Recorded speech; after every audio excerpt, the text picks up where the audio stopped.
جب آپ کو بخار ہوتا ہے کھانا اچھا لگتا ہے؟ نہیں، کھانا بھی اچھا نہیں لگتا، پینا بھی، بچے بھی اچھے نہیں لگتے،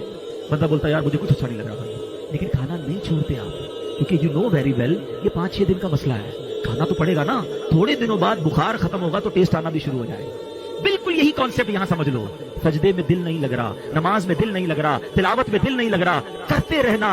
رہنا، جس دن گناہوں کی بیماری دور ہوئی تمہیں سجدوں کی لذت ملنا شروع ہو جائے گی، تمہیں تلاوت کا سکون ملنا شروع ہو جائے گا، ہاتھ اٹھاؤ گے تو آنسو بہنا شروع ہو جائیں گے، نبی پاک کا نام لو گے تو تمہارا دل بے قرار ہو جائے گا، ذکر مدینہ ہوگا تو تمہاری آنکھیں بہنا شروع ہوگی۔ پرابلم یہ ہے ابھی بیمار ہے، ابھی دل پر گناہوں کا ورق چڑھا ہوا ہے، چھوڑ کے مت جانا مسجد، اللہ سے دور مت جانا۔